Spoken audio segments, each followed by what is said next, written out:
मृदुल एक छोटे से गांव का लड़का था जिसका दिल बड़ा और सपने उससे भी बड़े थे। वह बचपन से ही जिज्ञासु और मेहनती था। उसके पिता एक किसान थे और मां घर संभालती थी। गांव में ज्यादा सुविधाएं नहीं थीं, लेकिन मृदुल ने कभी हालात को अपने सपनों के आड़े नहीं आने दिया।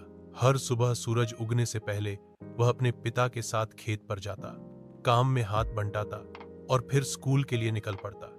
उसके पास किताबें कम थीं, लेकिन सीखने की ललक इतनी थी कि जो भी मिलता उसे ध्यान से पढ़ता और समझने की कोशिश करता। गांव का सरकारी स्कूल साधारण था, लेकिन मृदुल के लिए वह किसी मंदिर से कम नहीं था। एक दिन गांव में एक नई अध्यापिका आईं, सुश्री सीमा। उन्होंने बच्चों की प्रतिभा को पहचानना शुरू किया और मृदुल की लगन देखकर वे बहुत प्रभावित हुईं। उन्होंने मृदुल को अतिरिक्त समय देने का निर्णय लिया और उसे विज्ञान, गणित और सामान्य ज्ञान में आगे बढ़ने के लिए प्रेरित किया। मृदुल ने हर अवसर का उपयोग किया। जब गांव में विज्ञान प्रदर्शनी का आयोजन हुआ तो उसने अपने खेत के सिंचाई तंत्र को मॉडल के रूप में पेश किया और जिला स्तर पर प्रथम स्थान प्राप्त किया। यह उसकी पहली सफलता थी जिसने उसका आत्मविश्वास बढ़ाया। इसके बाद उसने पीछे मुड़कर नहीं देखा।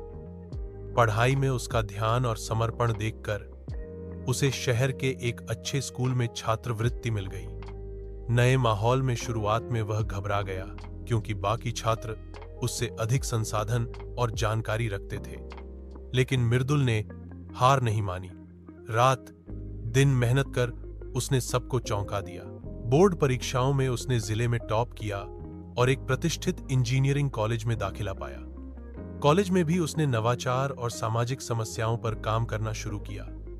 उसने ग्रामीण क्षेत्रों के लिए सस्ते सौर ऊर्जा उपकरणों का विकास किया, जिससे उसके जैसे कई गांवों में बिजली की समस्या हल होने लगी। आज मृदुल एक सफल इंजीनियर है और अपनी कमाई का एक हिस्सा अपने गांव के विकास में लगाता है। उसने गांव में एक लाइब्रेरी और एक डिजिटल लर्निंग सेंटर बनवाया है, जहां बच्चे आधुनिक शिक्षा से जुड़ सके। उसकी कहानी उस सच्चाई को दर्शाती है कि अगर संकल्प मजबूत हो तो परिस्थितियां बाधा नहीं बन सकती। मृदुल की कहानी सिर्फ सफलता की नहीं, बल्कि आशा, संघर्ष और परिवर्तन की कहानी है। Ask chat GPT.